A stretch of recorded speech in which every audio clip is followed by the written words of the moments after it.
We're back.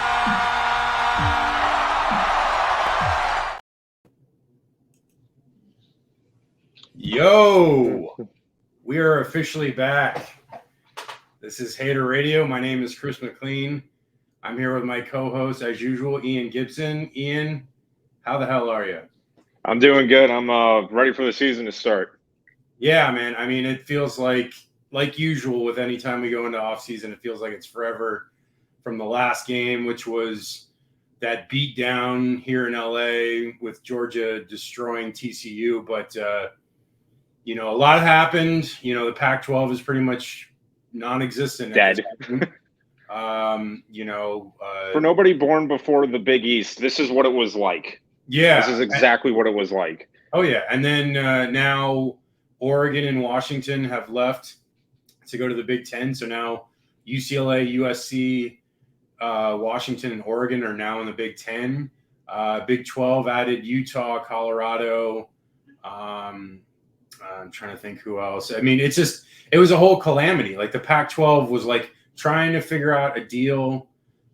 Things fell through, and then they just all scattered. And it really started, well, technically with USC and UCLA, but then once Colorado left to go to the Big 12, it was, the writing was on the wall, and that was it. I mean, all those teams just started to flee, and now it looks like Stanford and Cal, are holding the bag, and there's, I really feel bad. Is Oregon State, aren't they the other ones that are staying, or do they? Yeah, Oregon State and Washington State are still in the Pac-12, but I know there was talks today about the ACC talking to the rest of the teams to maybe assimilate into the ACC, but it's such far logistics for all those teams that it really doesn't make too much sense. I know there was also talk of teams from the Mountain West, like San Diego State, UNLV, Fresno State, and Boise State, and then some from the AAC, which would include like SMU, USF, Tulane, and maybe Memphis, merging into a bigger conference. That has some potential because there's some big markets involved there. There's Dallas, there's New Orleans, there's Tampa Bay. I was going to say Tampa. And somewhat Memphis as well as a decent-sized market. So, there is some play there, obviously San Diego and all the other ones. But there is some interest there, but it just depends on what happens with the ACC. But let me just start with, normally I give like a breakdown of who we are, but I'm not going to do that this time because I think I'm going to put like an intro to who me and Ian are on the website and on the profile so that people can see it that way, because doing it every time is kind of ridiculous. So I'm just going to do it one time, and we'll put it up there, and you'll be able to know who we are. But a little bit of who we are. We're both Florida Gator fans. Obviously, I am. And, Ian is as well. But we both – I know I'm not representing it tonight. Yeah, but you work for the Phillies, for the Threshers. That is also true. Yeah. So, both me and Ian work in production. Ian works for the Clearwater Threshers. I work in TV and film here in Hollywood. I've worked on Star Wars shows. I've worked recently on a Marvel show. And now I'm actually on the negotiating committee for my local for 728. So I'm really proud about that and making a difference with, labor negotiations. But we also I graduated from USF and he's going to USF currently. And so, we have the ties there. We cover both of those teams, but we also cover USC and UCLA, which I live nearby. So it's easier for me to tap into that. I have friends that are fans of both teams and people I work with. So I get to, hear what's the hubbub on the ground. It's mainly those four teams, but we also talk a lot about, almost every college football storyline, anything that's interesting. Ian, I give you credit because you have come up with some of the surprise teams over the last 5 years since we've been doing this together that you have found, like Coastal Carolina, UTSA, before anyone else even knew who they were. And it's a credit to you because you have done your research. And I will say that I feel like I know a lot about college football, but I defer to you on a lot of stuff because I know you know more specifics about a lot of teams, more so than I ever could, because you're very tapped into it. And that's what hopefully we will show on this show, that we are very knowledgeable as best we can. But as far as the show goes, what we're going to do today, we're going to do a season preview. We'll look at all the conferences. We'll look at the teams that we were talking about that we covered: USC, UCLA, South Florida, and Florida. And then we'll give our potential Heisman list, playoff teams, and then look at the week 0 games, which there's only really like 2 or 3 worth mentioning. So it's not Notre Dame and I believe it's Navy.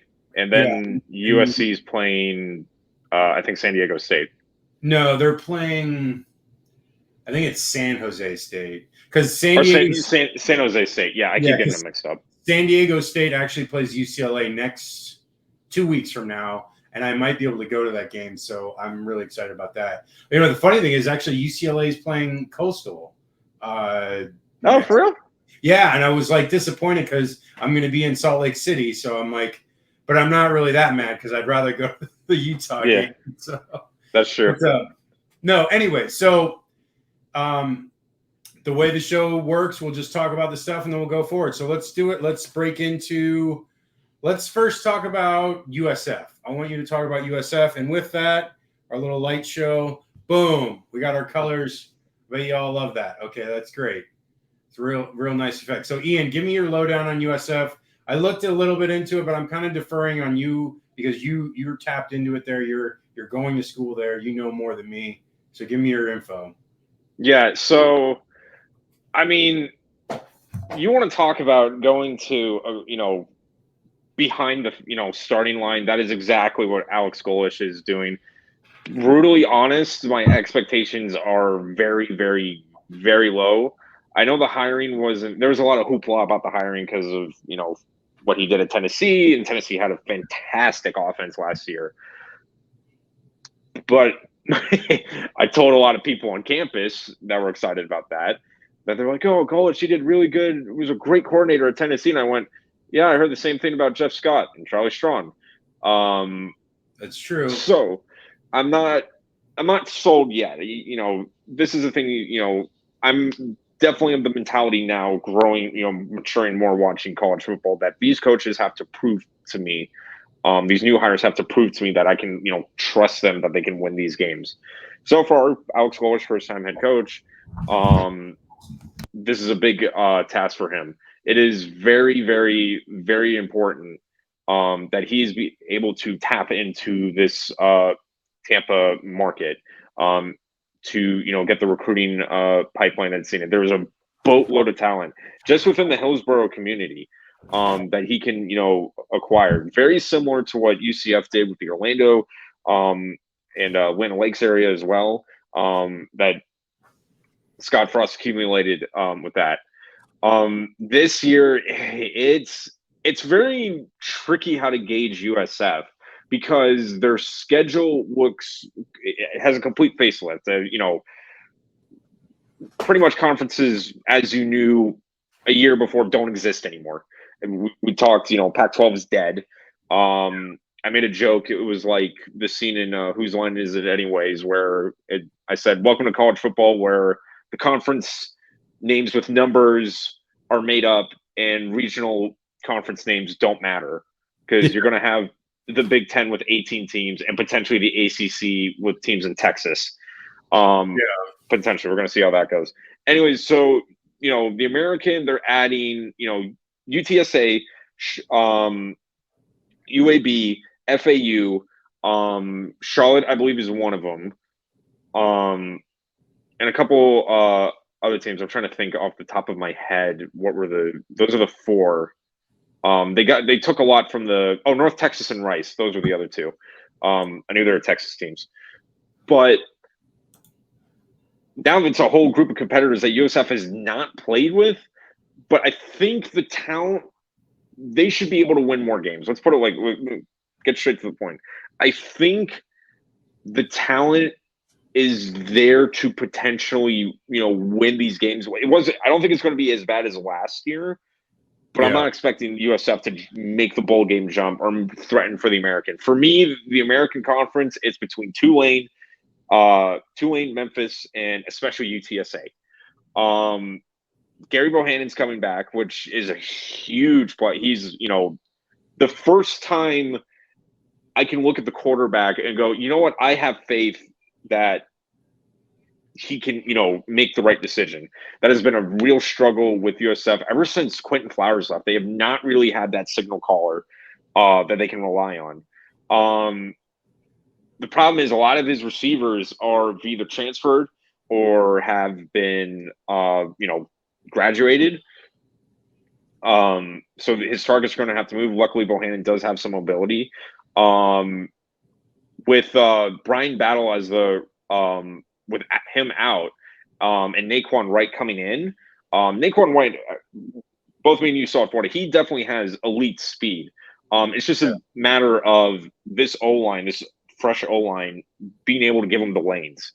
I think with the competition they're playing, with the exception of Alabama, of course, let's not forget that's actually happening.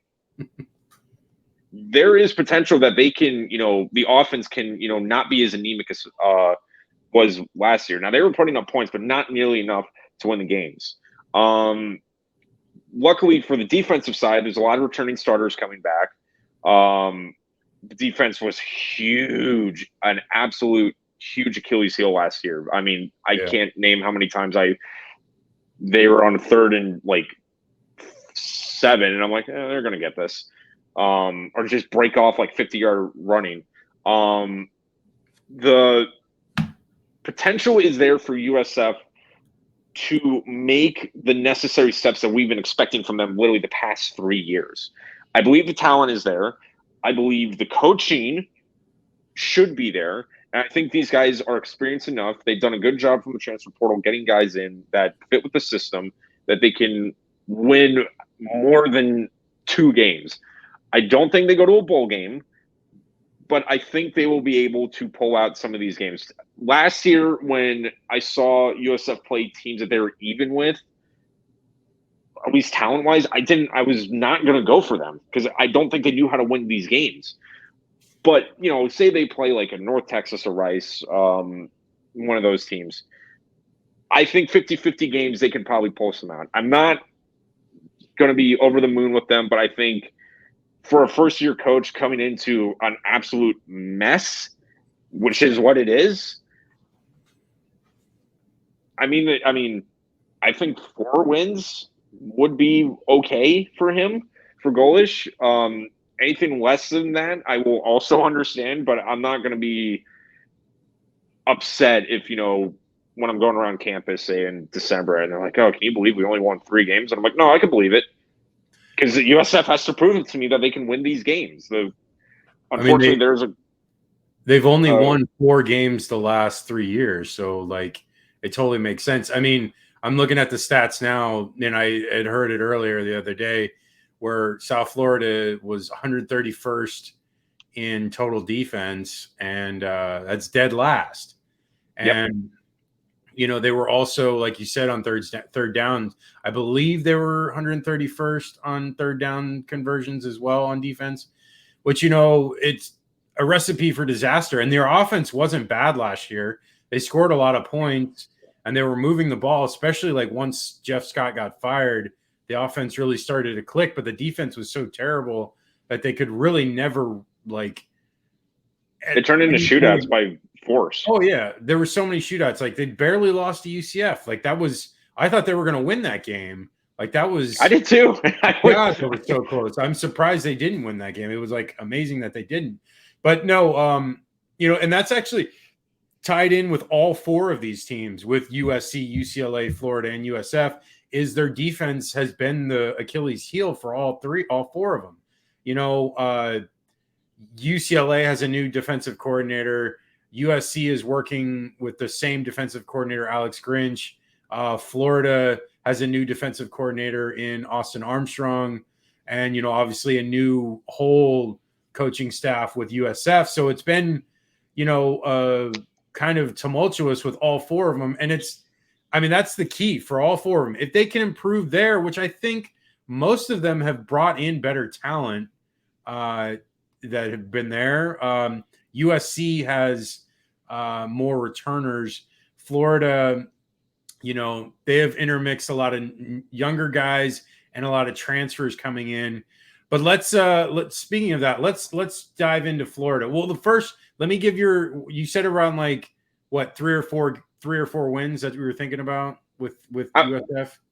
I'm going to play it safe and I'm going to bet the under. I'll give them 3 wins. Okay, because I know for any other big time program that would suck, but I mean for USF, you got to take the baby steps. Yeah, of course. And I've been fluctuating in between like 4 and 6 wins. I think 2 could probably be their floor, and the ceiling is probably 6. So I'm guessing probably 4. But it's also an easy conference. Like there's a lot of games that they could easily win because like they replaced Cincinnati, UCF, Houston, and those 3 are out, and now Charlotte and Rice are in. Like those teams are not that good, so those are easier games that USF has a better chance at. And there's also Temple on the schedule, and they have a chance. They do play A&M, but also Florida Atlantic is in now, which is a winnable game. It should be a winnable. I feel like they are at a level where they should win that in terms of talent-wise. I thought it was kind of brutal. I remember saying I think I said it last year when UTSA came in, I'm like, UTSA could win the conference their first year, and USF has to go on the road and play them. Yeah. I was looking at the stats for UTSA. Their returning quarterback is really good. He had like over 4,000 yards passing. Like that's a solid number. That is like top 10 in the country, something like that. So, I can see UTSA doing very well this year, and it's going to be a very tough game for South Florida. But so we got to that season prediction. Let's move on to Florida. Okay, so obviously this is going to be a more difficult year because of the schedule, and next year as well. I think coming into it, it looks like recruiting is really turned around. Right now, they're number 3 in the country for 2024 class.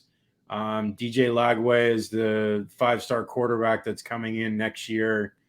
The recruiting from the year before would have been better if it weren't for Jalen Rashada pulling whatever he did. But now it's funny because now he's the starter at Arizona State, which, showed he obviously had talent. There was just issues with the NIL. Seems like Florida has really like figured those out, with Florida Victorious. So seems to be headway there. It seems like things are turning the corner, but last year they finished 6-7 with that loss to Vanderbilt, Florida State, and Oregon State. So it was all the momentum that they had built up to that point. I think they were 6-4 heading into that Vanderbilt game, really went away. And so they are trying to rebuild what they had there. And, look what happens. They got a Thursday night game in Salt Lake City against Utah, the return trip from last year's epic battle in Gainesville, where Florida pulled away at the end and won off that interception in the end zone by Amari Burney. There's no Anthony Richardson now, but Graham Mertz is there. And I wasn't the biggest fan when I heard the news that he was going to be the transfer portal pick for quarterback, because Florida was so low on quarterbacks because the issues that happened with Jalen Kitna, and then Anthony Richardson turning pro, and then obviously not getting Rashada. Then it was Marcus Stokes that had an issue, and he couldn't come on campus either. So it was all this like just snafus with these quarterback situations. And obviously the Jalen Kitna thing is terrible, and I don't even want to really talk about that. We don't really need to. And then the other quarterback was that Austin Simmons that was supposed to reclassify, but then he ended up going to Ole Miss. So yeah, Florida, I remember that. There was potentially like 5 quarterbacks in that scenario that all could have been at Florida. I mean, at least 2 or 3 of them, and none of them showed up. I mean, that's quite remarkable in a span of like a year's time. I don't know how anything like that ever happens. Is kind of it's like a very freak occurrence. I don't imagine it happening again. Looks like DJ Lagway's coming, and that's just pretty much, you know. I'm gonna knock on wood just for the sake of it with all. Yeah, this. I know. Like, you never know, but it seems like he's coming. So it's like that's, you know, that seems likely. But no. So let's talk about it. Okay, the schedule is obviously very hard. Austin Armstrong's here. The defense should be improved. You know, there's safety help. There was linebacker help. There was D-line help that came in the transfer portal. Cam Jackson, Nunnery, Milton, what's his name? The Michigan safety. Yeah. So all these guys coming in, you know, it seems like, you know, with the mix of the younger guys that are there, Shamar James, all the guys on the D-line, Kelby Collins, just it's a plethora of talent on the D-line. I mean, it's remarkable how many people there are. And, you know, I look at the offense, though, and I'm not as worried as the offense, though, because the offense has, you know, ETN coming back, Montrell Johnson coming back. It sucked that Cam Carroll got hurt, and I hope he gets better. You know, it really sucks because this is the same injury he had, and it's, you know, another year out for him. But, you know, wide receivers, I think, are underrated. I think Ricky Pearsall looks great, and I think is undervalued for who he is. And I think by the end of the year, he'll be on those potential lists, possibly like, I would even say maybe like 3rd team SEC or maybe even 2nd team SEC, and maybe even a Biletnikoff watch list. But then also the trio coming in, those freshmen, Mizell, Wilson, and Andy Jean. You know, those guys look really good. They look really fast. And, you know, that's honestly what, you know, makes an offense that much better is the speed. And with those guys coming in and with Ricky there and some of the other guys like Douglas and Burke, you know, there's a chance that, you know, Florida's offense could be really good. You know, Mertz doesn't have to do much. I'm just expecting him to try to, you know, make some plays when needed, but not necessarily make the interceptions, which that would be the problem, because if he can cut down on the mistakes, you know, get the short and intermediate passes. And I know everyone says that on Twitter, like it's a drumbeat here, but it is true, because there wasn't really much of that. The quick game, which, you know, that's not talked about a lot on Twitter, which I'm surprised, because if the quick game is there with, you know, quick little slants and which is part of the short game, but it's also just, you know, getting plays in there that make a difference, where it's like last year we weren't really involved with that kind of quick game. And, you know, I don't know. Anthony Richardson was, a 1-game starter when he started last year. So literally had 1 game experience as a starter coming into 2022. You know, Mertz has 32 games under his belt, and it's a lot of years playing really good defenses in the Big Ten. And you know what? I expect a lot out of him. You know, I honestly feel if he can just limit the mistakes and, you know, get the ball to his talented receivers and to his running backs out in the field, that's the other thing. We didn't see a lot of safety valve usage. It was almost always there. I don't know if you've watched some of the games. I rewatched like at least 4 or 5 games, and like there were so many times the safety valve is like 30 yards wide open, and Anthony doesn't even look their way. And I'm just like, man, if he just starts dumping, like quarterback dumps it to that safety valve, it's going to start opening it up for the rest of the receivers. And like if you just never use it, then it's like it's It's never useless. Yeah. yeah, they don't have to account for it, so they're not going to. So it pretty much eliminates a one man right there. They don't have you take one man out of, you have an extra man in coverage for the receivers. That But the was add that to the grocery list of what I said that about. I can't believe Anthony Richardson won the top 5. I'm not no, an I NFL knew fan, brutally honest, but like I remember some people at work who were. They're like, oh, because they didn't know as much college football. They're like, what do you think of Anthony Richardson? I'm like, oh my god, it's like he has all the talent. And it's funny because I'm hearing the same thing. It's like he has all the talent in the world, but when it comes game time, you don't know which one you're going to get. yeah, but I mean, you have to remember though, he was what is it, a redshirt sophomore when he started last year. If he had come back this year, he would be the Heisman frontrunner.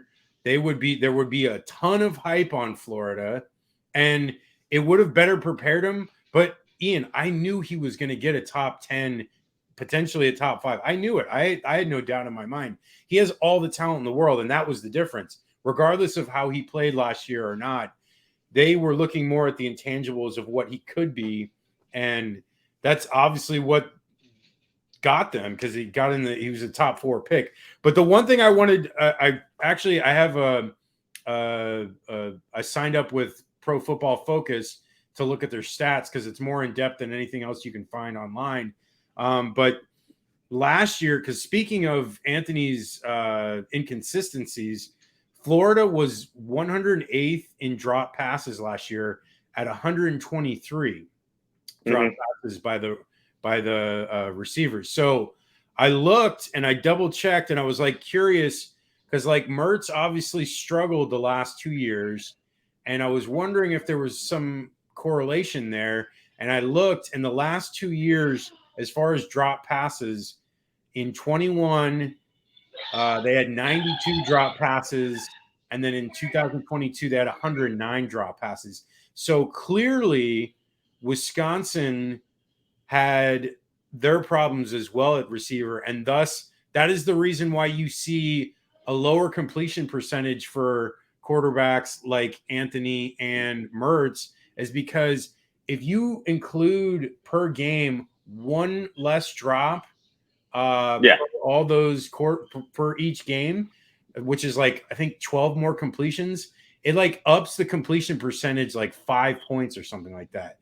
And it's quite remarkable what literally all they have to do is just not drop the ball like a tenth like of a percentage, and or like 10% less, and the completion percentage goes up, and then it doesn't look as bad. So it's like clearly the completion percentage has a chance to make a difference there if the drops are not there. So it's like you have to take these two quarterbacks with a grain of salt the last 2 years. Yes, Anthony obviously struggled with some things, not seeing the safety valves, not running more often than he should have, and missing some. He was less accurate, but he also didn't get much. He didn't get very much help from his receivers, and nor did Graham Mertz.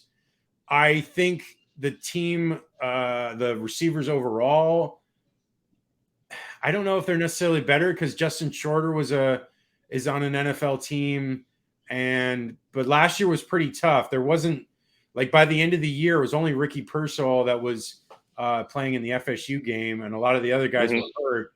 So I don't know. And Xavier Henderson is gone, but I'm expecting that if the team can go 8 wins, which that's where I'm shooting at, because like I have like a floor of like 6 wins and then like a ceiling of like 9-10 wins, and I'm thinking the sweet spot is probably 8-4. And where I'm thinking that is with their schedule, I'm thinking they beat Utah. I'm thinking they possibly beat Tennessee. They may lose to Kentucky, probably lose to Georgia, probably lose to LSU, but then I have them beating Florida State. So there, I think is a good enough record right there. And I think a lot of people will take 8-4. It's not perfect and it's not great, but it's better than what there were last year. And they also will probably do better on defense because they were basically this last 3-4 year stretch for their defense has been the worst that it's ever been. So there's really only one way up or one way to move, and it's up. And I think they're going to improve. And I like Austin Armstrong. He brings a lot of energy. He's seems to be highly coveted. He was with Alabama for a brief moment as the linebacking coach before Billy tabbed him as the D coordinator. So we'll see what happens, and we'll see right away because Salt Lake City is next Thursday. It's a week from tomorrow, but we'll see what happens. But Ian, I want to hear your thoughts on the Florida Gators. So for me, I'm still in prove me wrong. That was the most frustrating thing with the Gators last year is that I still can't get a gauge on what games can this team win. They can beat Utah and then have an awful game against Kentucky. They can blow out South Carolina and then get in their own way against Vandy. They can give LSU a run for their money and then let it slip away against Florida State. I didn't know what team to make. It was a very frustrating year, and I'm going into this season. I'm not the most optimistic about this year because, there was a lot of guys gone, a lot of, Graham Mertz coming in. I do believe – I think I mentioned this last year too, but I'm going to say it again. I think the team will play better. I think they will look better. I think now that – controversial take. I think Anthony Richardson was the thing that was both helping and killing that offense. The entire offense ran through him. It wasn't really the identity of the offense was whatever Anthony Richardson does. So it was make or break on him. Now this year it's clear cut and simple. Give ETN and Montrell Johnson the ball and let those guys run wild. It's very similar how I am viewing this offense to how Alabama and Georgia have run their offenses in years past. It's where you let your quarterback, set up those play action passes to get guys like Ricky Pierce all open. Very high percentage chances, but I mean, at most, you're going to let Mertz maybe throw 20, 21 passes. But if you can show that ETN and Montrell Johnson can get that space, can, get through the defensive line, then, you're not going to need it. And I do think that the rushing attack, I think, will be, the crux of everything.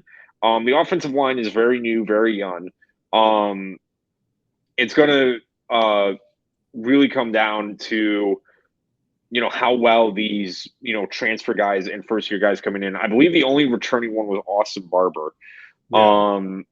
So the good news is knowing Robert Sale, he was an offensive line guy, so he will do a good job of always coaching them. Just a matter of performing.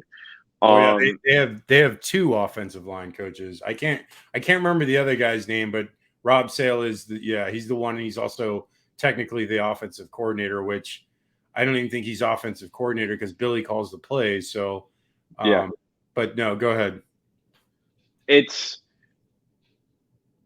I'm just going to be in prove me wrong mode. I know I bet well under last year, but this year they say, you as well, it's been 6 to 8 win range. I'm just right now.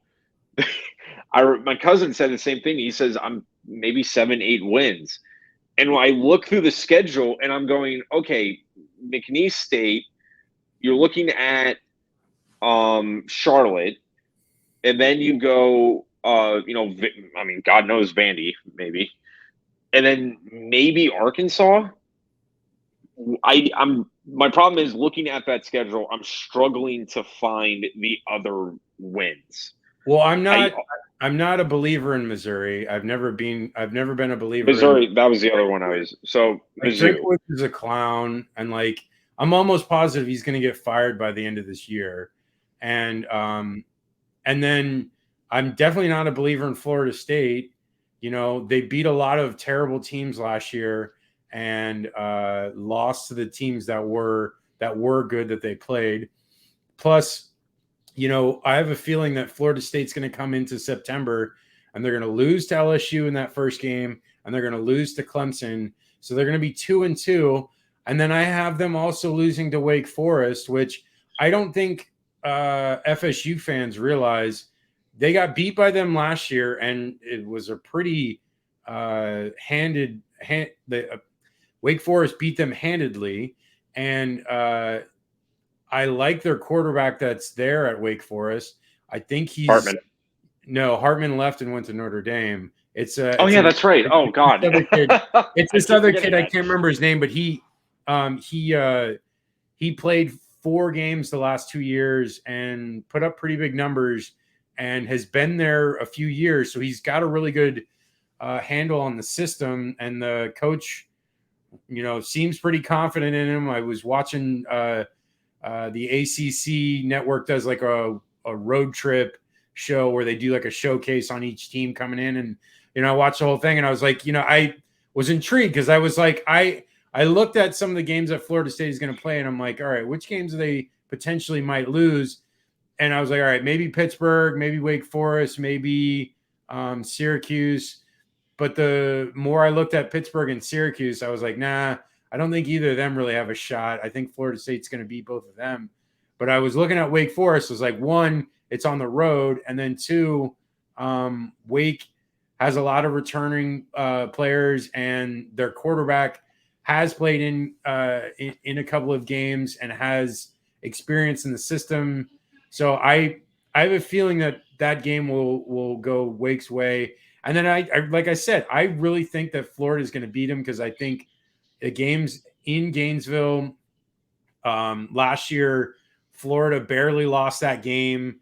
If the defense was just like, if they could have made, like, instead of all the broken tackles that were, if there was like 10 less missed tackles, they probably win that game. And so it's like that game was very close. They just couldn't tackle, and the defense was terrible. That was the whole reason why Florida State was moving the ball. I mean, Ricky Pearsall went off in the first half, and then Etienne had a really solid game. So it's like and then Anthony, couldn't complete a pass for like a quarter and a half, and that was a real downfall there too. But I just think Florida, I think they can beat them. I don't think that Florida State is necessarily on that college football playoff level yet. I think they're recruiting this year better than they've done in probably 7-8 years, and that'll pay dividends. But there's a lot of transfer guys that came in that are taking those roster spots, and so once those guys go, there's going to be a huge hole of experience, and it's going to be next year, not this year, but next year for Florida State will be a lot tougher. I don't expect much out of them in 2024, but this is allegedly their year, their time to shine. They're, potentially a playoff team by all the media picks. Travis is, potentially Jordan Travis is potentially a Heisman frontrunner, but I don't believe that either. I mean, in most games against good teams, he performed poorly, and he really feasted on bad teams. So I don't expect Florida State to be in the playoff. I definitely expect them to lose to Clemson, and I definitely expect them to lose to LSU. Those two guaranteed. The other two, Wake and Florida, I'm probably like 60% they'll lose, but we'll see. Okay, so what do you think? You've got a season total of like 6-6 for Florida. 5-7. Okay, 5-7. Wow, Ian, that's right. And even if that is true, yeah, I am still not panicking. This is the thing. First of all, have you seen the Swamp King documentary yet? Yet. I need to. It's just I've been busy dealing with all this stuff, but I will watch it this weekend. So Paul Feinbaum, in the first episode, they were talking about the culture of Florida. Paul Feinbaum was talking about Urban Meyer coming in, and he goes, Florida Urban Meyer was going into a program with a fan base that is notoriously impatient. And I went, yep, that is what has run out all of these coaches. And I'm going back to this, and this is in my article. I can't think. I'm going back to every single first-year coach and saying, okay, who has had to have the toughest job in their first couple of years? And I went all the way back to Charlie Pell in 1978. Yeah. Because Galen Hall, the whole thing, Charlie Pell got fired, and then Galen Hall took over, so that doesn't count. Spurrier came in, and that had a lot of talent already there. Zook recruited well for Meyer. Yeah. All that stuff. I can't think, besides Charlie Pell in 1978, that's 1978 to 2022 when Billy Napier, there is no way a Florida coach has gone through a tougher mountain to climb taking that job than Billy Napier this millennium. So, yeah, the expectations for me going immediately when he was hired, this team does not have the elite talent yet. Big emphasis on yet. Right now, I think this is still clear rebuilding year. I don't expect them to compete for the division, for the SEC championship. I don't see them as dark horse. I'm just viewing them at basic level. I think the team will play better. It is a very good sign that the recruiting has picked up. That is really what is going to bring this team back. And it's great that Billy Napier is doing such a good job on the recruiting trail so far. But still this year, I'm going to say Cassius won 3 and 4. That's when I'm going to make my judgment, because at that time, that's his kids, that's his classes. Let's see how he does with that. I hope they prove me wrong. I've been saying this the past couple of years, but that's the thing. They have to prove me wrong. They were too inconsistent this year for me to trust them to win these games against honestly better teams. I do think this year, however, originally, you want to know how kind of pessimistic I was. When the schedule first came out, I had them winning 3 games.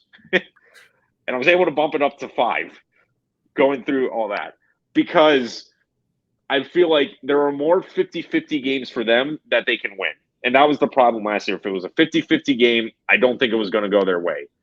But now – Ian, last year even they went 8 and 4. They went 6-6 in the season, and they easily, if there was like a little bit more effort in that Vanderbilt game, they easily could have won that game. They should have. They're clearly a better team than Vanderbilt. They just, fucked around on so many different aspects of that game, and didn't really. Their effort was very sloppy. It was definitely something that they needed to play better, and Vanderbilt took advantage of that. But clearly, Florida is more talented than Vanderbilt. And then also in that Florida State game, like I said, that was a much closer game. Like literally, Florida had the ball with 40 seconds left inside the 20-yard line, with a chance to score to either win it. They could have won it outright if they went for 2 there if they scored the touchdown. So they had the chance. It's not like they didn't belong in that game. They didn't get really smoked in the Vanderbilt game either. It's just, they smoked South Carolina and they smoked Texas A&M, and it looked like the momentum was building, and they could have finished off 8 and 4. And if they finished 8 and 4 that last year, more guys probably would have played the bowl game, and they probably would have played a better opponent too. I mean, even though Oregon State is a really I'm brutally honest, I never really count bowl games as part of the regular. Now I don't, because I'm just got talking all those about guys final record. It doesn't. Yeah. Matter. But I'm just saying, in general, if they had more momentum, being 8 and 4, finishing off the season off a 4-game win streak, things looking up, recruiting was going better. There would have been a lot of momentum built going into that bowl game, and maybe Anthony plays. Who knows? I don't know. You never know. And it doesn't matter, because the bowl games really don't matter, because unless you're in the playoff, the game after the last regular season game doesn't matter, except for conference championships. But, so regardless, let's move on, because we've got other stuff we got to talk about. So I'm going to talk about USC and UCLA real quick. So USC, Caleb Williams comes back, Heisman winner, chance to repeat as a Heisman, would be only the second two-time winning Heisman winner. Lincoln Riley's just got things going for them, man. They've got a lot of great pieces on offense. They bring in a really excellent receiver from Arizona, Dorian Singer, who replaces Jordan Addison, who left to the NFL. Travis Dye left USC at the end of the year and is in the NFL now. And there's a bevy of backs there that are going to replace his workload. There's one from South Carolina, Marshawn Lloyd, that looks to fill the void. And then the receivers, really awesome group of guys, Taj Washington, Mario Williams, Brendan Rice, all contributed last year. I can really see this offense doing well. The offensive line brings a lot back, including Tarquin from Florida, the offensive lineman from Florida, Tarquin. And so the offense looks great for USC, and I expect, a big output from them to maybe be the leading offensive team in the country. It's potential to be. I mean, Caleb Williams is amazing, especially if he stays healthy. I expect a lot out of him. Now, the real key for this whole team is the defense with, Alex Grinch coming back as a defensive coordinator. I'm not really sold on him yet. I was kind of tentative last year, and they struggled. They were the 106th best defense regarding run defense, and giving up 106th best defense overall, but they were just weaker on the run than they were the pass. They gave up 423 yards on the total, and like a bunch of touchdowns. It was 54 touchdowns. So they really struggled defensively, and I really think the guys that they have returning, they seem to be, I don't know. I mean, there's a lot of talent there. I'm not sold on Grinch yet. Like if he can make a difference there, that would be what propels them into, last year where they lost those Utah games. Maybe they win those Utah games, because in that first Utah game, they gave up like 43 points, I think. And I think the second one, they gave up a lot too. So it's like, if they can cut that down to like only giving up like 24 points, 25 points, their offense is going to score. So it's like, if they just keep it in the ballpark, they're going to have a really good chance. The thing that sets out USC this year that's going to make it, that's going to help them a lot, is the first half of the year. The first 5 games are against teams with a combined record of 21-51. So they're going to coast through the first half of the schedule. They don't really have a game until Notre Dame. And by the way, spoiler alert, I have Notre Dame as one of my 4 teams in the playoff. And I'll tell you why. Sam Hartman transferring in from Wake Forest. I've been a huge fan of Sam Hartman. The guy is just a stud college quarterback. I don't know if it's going to translate into the NFL, but he does amazing, in college. And I think it's going to be the difference. This will be the best talented quarterback that Notre Dame has had since, God, man, I don't know. Because I never thought Brady Quinn was that talented. I was going to say Brady Quinn was the last one I could think of. I never thought Clausen was that talented. I never thought – it's just a whole host. Like, I don't even remember the last time, probably in my lifetime of watching football, have I seen a quarterback as talented as Sam Hartman. I am huge on Notre Dame. I think with Marcus Freeman, like feeling it now after last year kind of struggled there at the beginning of the year. They really turned it on at the end. They beat South Carolina in that bowl game. I really think they can make a difference this year. And I have them going 11-1 and losing to, I have it. Let's see.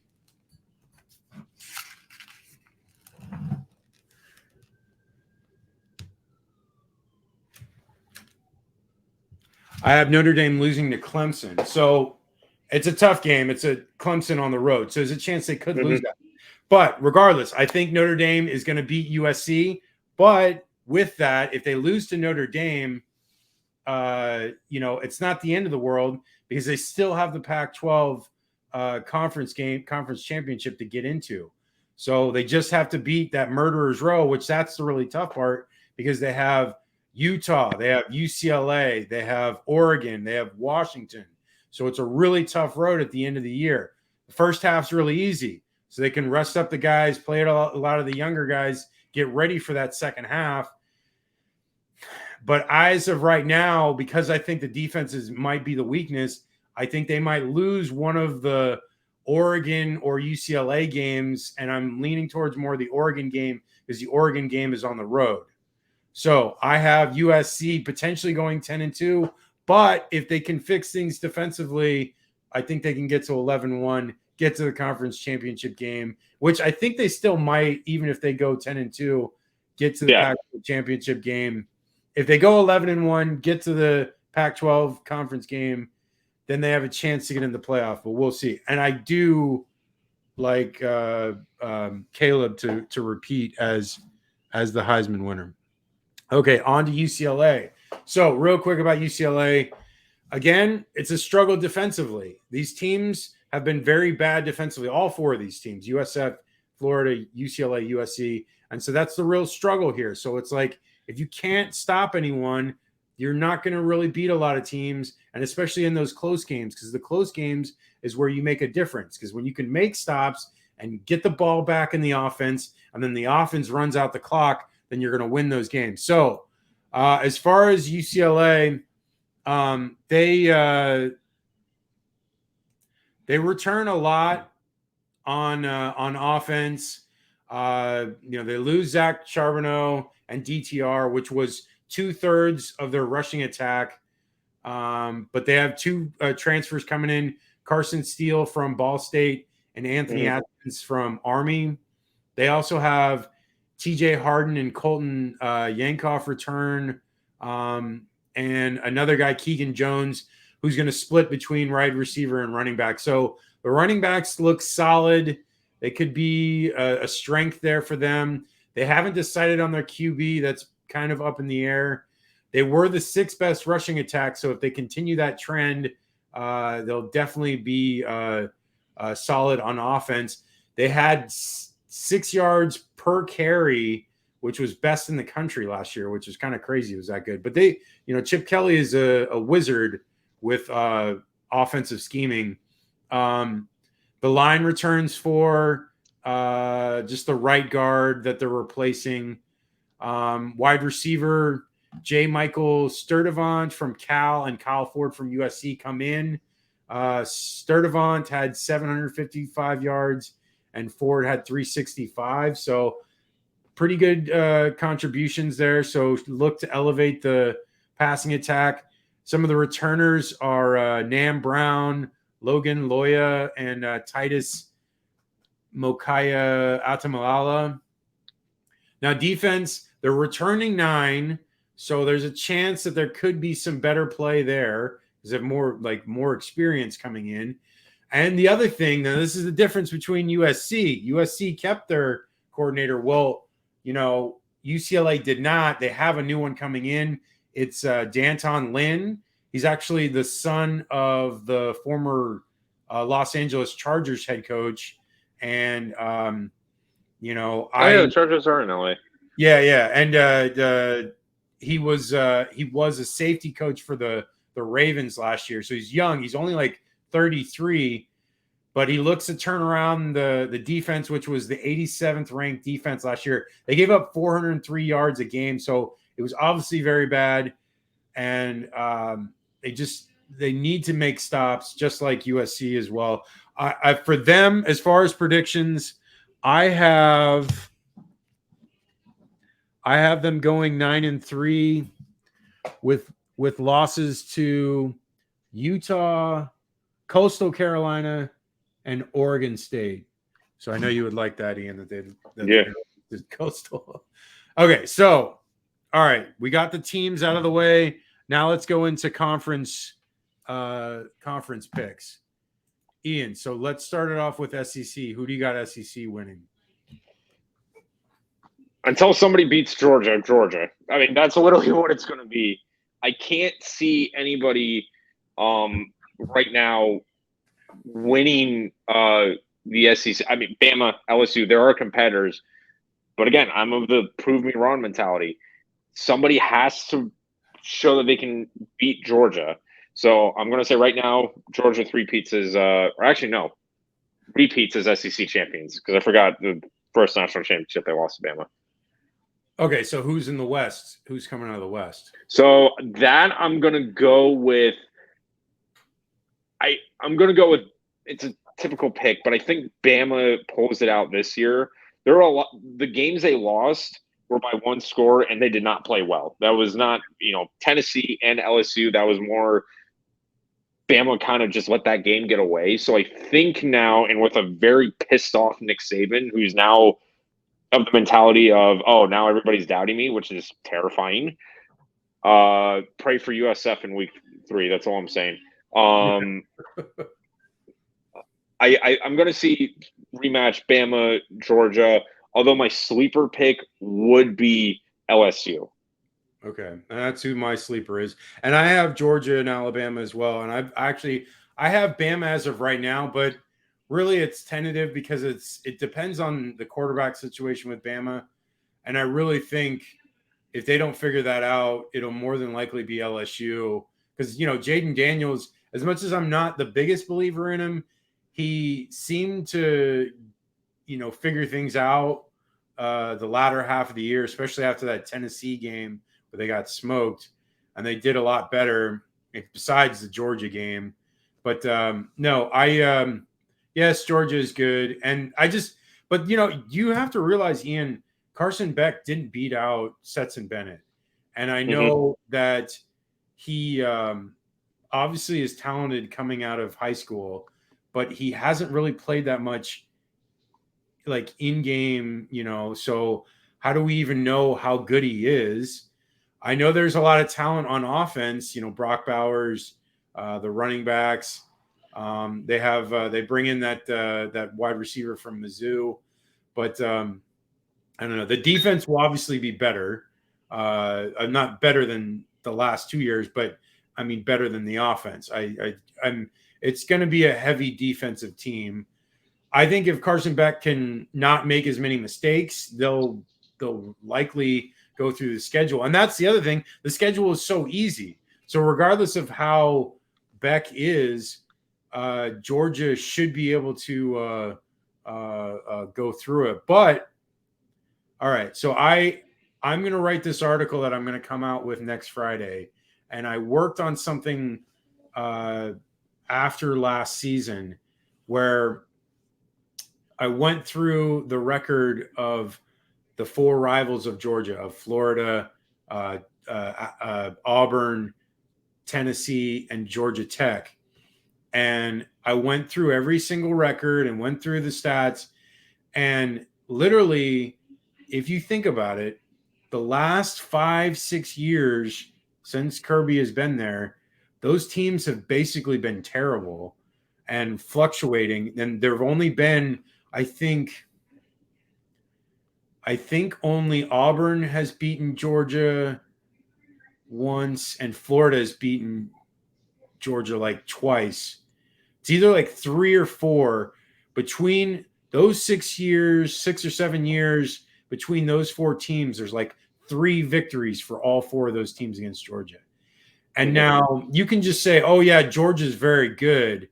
But you can also say all of those 4 teams went through at least 3 coaches in that time. So, 3 coaches. So, that's a lot of turmoil between all those teams. And yes, Georgia contributed to that misery for those teams. But if all those teams are doing bad, because they did bad against everyone, it wasn't like those teams were doing bad against just Georgia. They were doing bad against every team they played. So if those 4 teams are doing better, which, spoiler alert, last year Heupel got Tennessee to 11-2. Billy Napier is trying to turn around Florida, which potentially he can.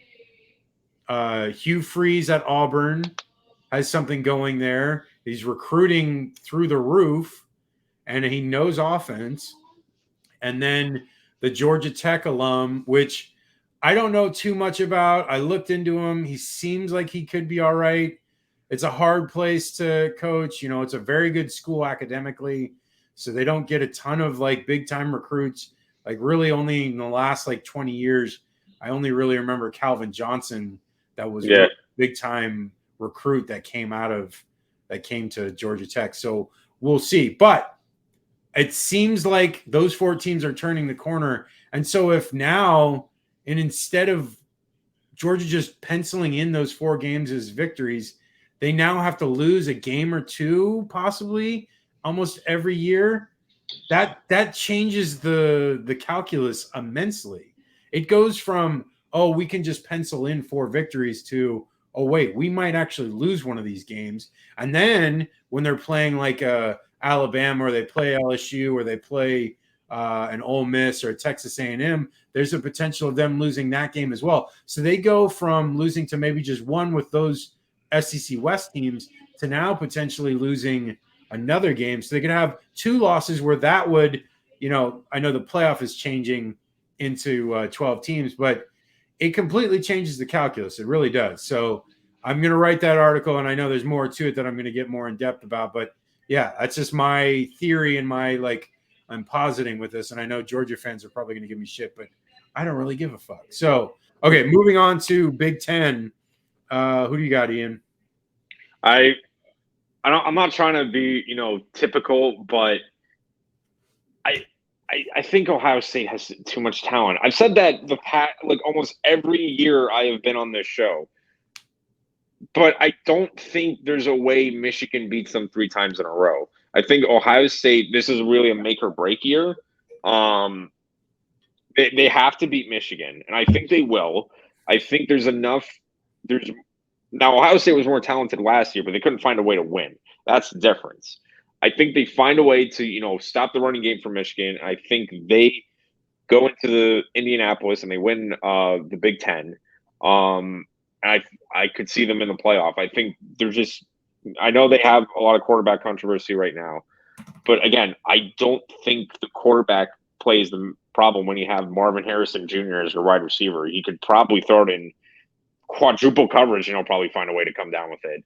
Their receiving core is very stout for sure. Yeah, so I'm going to go with the Buckeyes out of the Big Ten. Who's your other conference championship game opponent in that one? I'm going to pull. I mean, God, the Big Ten West is such a joke. It's between Iowa or Wisconsin. I'll go. I think Wisconsin. I'm going to go with them. I think it is Luke Fickell's first year, but I think with the schedule provided for them, I think there's enough there. But I'll say Wisconsin or Iowa. Who's your surprise team out of there? I would say actually would be Penn State. Penn State, there hasn't been as much talk about Penn State. They have a lot of returning starters. They have a lot of good players out of there. I think Penn State may give some of these top teams some trouble. Like, I would not be surprised if one of the losses, Michigan, Ohio State, those guys have, is against Penn State. Because if you go to, the whiteout, it's tough. Yeah, I agree. I like Penn State as my sleeper too. I think Michigan's going to win again because I think J.J. McCarthy is more the stable force there than over Ohio State, which they're trying to figure out their quarterback situation. And then my kind of surprise pick for the West division is Illinois. Brett Bielema has done pretty well. The West sucks, so it doesn't really matter. Like, whoever wins the East is more than likely going to win. But I've got Illinois out of there. But in my my picks for Michigan, how their record's going to go, I feel like Penn State is going to beat them, but I feel that Penn State is going to lose 2 games, and then that Michigan will be the team that goes to represent the East. Okay, let's move on to speaking of ACC. Let's go to the ACC. I've got Clemson over FSU, and then I feel that Wake is my sleeper. But who do you got? I'm gonna go same Clemson and FSU because this is the first year without divisions, right? Yeah, no divisions yet. Yeah, so I'm gonna go Clemson and FSU, and I'm gonna go North Carolina with Drake May. I'm gonna go with them. Yeah, I do like North Carolina too, but I just feel like I don't know. I feel like this Wake team is going to surprise people, and I may be wrong, but I mean these are just sleepers, so it doesn't sound like we're expecting these teams to actually do it. Okay, moving to the Big 12. I've got Texas going up against Kansas State, and my surprise team is going to be Texas Tech because there seems to be some hype about them for some reason, and I'm curious to see what happens. But I'm going to go with Texas, Kansas State, and Texas Tech. I like Kansas State because they bring a lot back, starting quarterbacks back. Texas brings Quinn Ewers. I love Quinn Ewers. I think they can beat Alabama, which I think that's going to happen. So I think Alabama is going to go 11-1, and their loss coming to Texas. And but I think Texas is just going to miss the playoff by like just a hair, by like maybe like a loss or two in the Big 12. But what do you got in the Big 12, Ian? So I have Texas winning that one over Oklahoma State. Yeah. In that one. And my surprise team would I think TCU actually isn't going to be as bad this year. I know it's weird for a team that was just in the national championship, but I don't think they're going to go like 4-8. This is definitely a rebuilding year, but I think they got enough there to, make a bowl game, make a game, potentially New Year's 6. They only return 3 on offense, though. They return a lot on defense, and they brought like a decent amount of decent transfers and recruits coming in. But let's move on. Pac-12. I've got UCLA as my surprise team, and then USC going up against Washington. So I think USC is going to win that, and then USC is going to be in the playoff. That's what I got. So what do you got, Ian? For that one, I'm going to take USC playing and finally winning against Utah. Again, I think it's going to be the same thing as last year, but I think USC gets the upper hand this year. And my under the radar team, I'm going to excuse me. I would probably say Washington. It's weird saying that Washington is under the radar because they have a lot of talent, but Penix Jr., man, he's a stud. You know that. We've talked about that for a long time, how good he is. I'm surprised more people don't know who he is. It's mainly because he got hurt at Indiana, so it kind of like stymied what was going on with him. And then when he's been at Washington since last year, and being on the West Coast is always such a detriment to media access because they don't seem to show a lot of stuff from people on the West Coast. Doesn't get as much love on the East Coast. So, Michael Penix, I envision in the top 3 quarterbacks being drafted next year, Caleb Williams, Drake May, and then Michael Penix Jr. That's what I have as of right now. So, okay. So I gave mine. All right, let's do playoff. Who do you got for playoff, Ian? So end of year predicting. I'm going to go Georgia, Ohio State, Texas, and then I'm going to put USC. Okay. What's your matchups in those games? Georgia will play Ohio State. Texas will play USC. And who wins those two? I'm going to go Georgia beats Texas. USC beats Ohio State. And then for the national championship, I think USC would win it. So Georgia, USC, and USC winning? Yes. Okay. Yeah. I don't even have Georgia in my. Who's your 5 and 6? Who's your 2 teams out? Bama and Utah. Bama and Utah. Wow. Okay, I have Notre Dame, USC, Michigan, and Alabama. But Alabama is really contingent on that quarterback play. If it's really shaky, then I'm going to be really disappointed. But whatever, this is what I'm going with. And then I have Texas and Clemson at my 5 and 6. I have Notre Dame playing Alabama and USC playing Michigan. And I'm going to say USC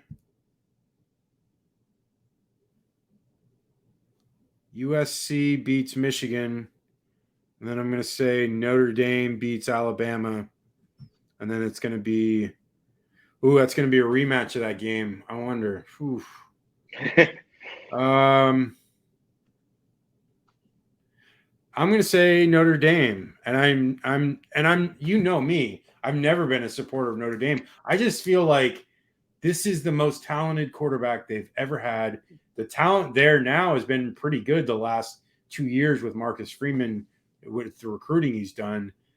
I think if there's ever a chance for Notre Dame to win the playoff, it's here this year. So I expect them to do great things this year. They have a really hard schedule. They play Clemson, they play Wake Forest, they play USC, they play Louisville, which is a tough team. I think they play. There's another hard team. I can't remember. Navy on the road or in Ireland is going to be tough. I know, and I don't have Georgia here, but I honestly feel like I didn't talk about it too much when I was bringing up that theory, which is I think Georgia is going to lose to Auburn, and I think Georgia is going to lose to Ole Miss as well. So they'll still get to the SEC championship game or Tennessee. So it's either going to be Ole Miss or Tennessee. So I think they're going to lose to Auburn. That game's on the road. The Tennessee game is on the road. The Ole Miss game's at home, but I think they're going to lose 2 of those 3, and more than likely it's going to be Auburn, and then depending on Ole Miss and Tennessee, we'll see. But so that's 10-2, and then they'll lose to Alabama, so that would completely knock them out of playoff consideration. So let's move on to the Heisman. We forgot to do that, but who's your?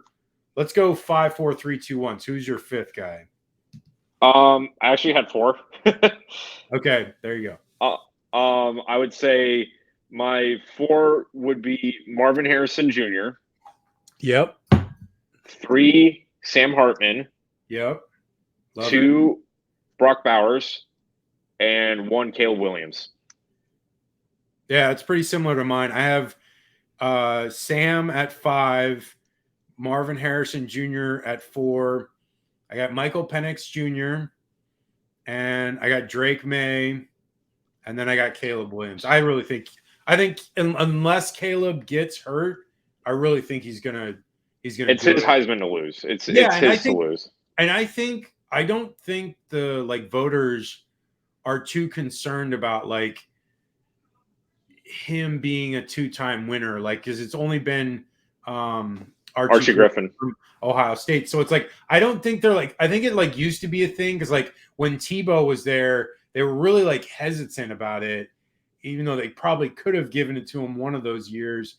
But it was especially 08. Yeah, 08 for sure. And it's I really think that if Caleb does as good or better or around the same, that he will run away with it. So yeah, that's all those. Let's do real quick week 0 and then let's call it a show. So for week 0, Notre Dame, Navy, what do you got, Ian? I think Notre Dame wins this one. Navy has been a pain in the ass to these teams, though. Yeah. So I'm going to say they struggle a bit, but I'm going to go Irish in Ireland 28-16. 28-16 Irish? Yes. All right. I got 38 to, I'll say 20 Notre Dame. And then the USC, I'm double checking just to make sure. I know it's San Jose State. So Trojans. San Diego or I'm pretty sure it's San Jose State. Let me see. Yeah, Whoever has their billboard at Sharks games, that's who it is. Yeah. That's how I know San Jose State. Yeah, I watch San Jose Sharks State. games. So what's your prediction there? I'm gonna relive a quote from Keyshawn Johnson when he was in the NFL. This is the type of game where you're USC and you're playing San Jose State. You put your foot on their throat and you don't let up. Yeah, 62-7, Trojans, the USC variety. yeah, I don't know if they're going to score that much. They could. They definitely have the offense too. I'm going to say I'll say 45 to 20. That's what I'm going with. Cool. Well, that is the show, everyone. This is what we do. We talk about college football. We love this sport.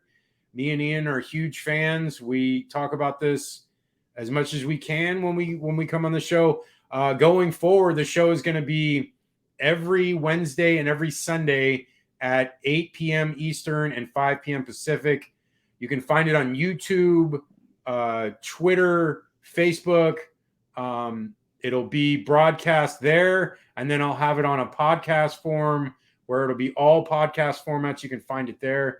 You can find us at Hater_radio for Twitter, Instagram. For YouTube, it's at Hater Radio, one word. Ian's social medias is at GGatorG2. You can find us there. Reach us also at haterradio1@gmail.com.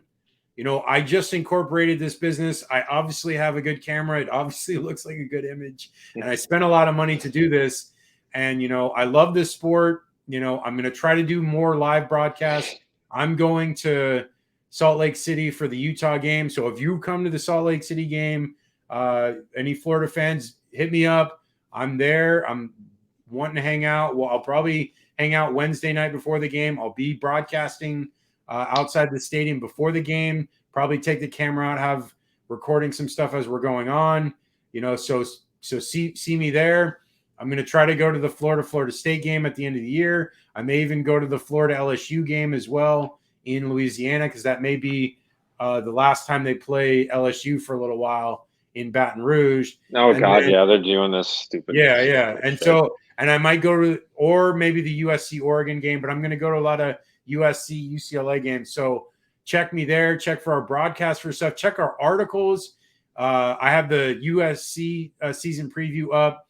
Ian has a Florida Gators and USF Bulls season previews coming up in the next couple of days. UCLA's will be around there as well. Look out for our articles, all kinds of stuff we have going on. So thank you, and have a good night, everybody.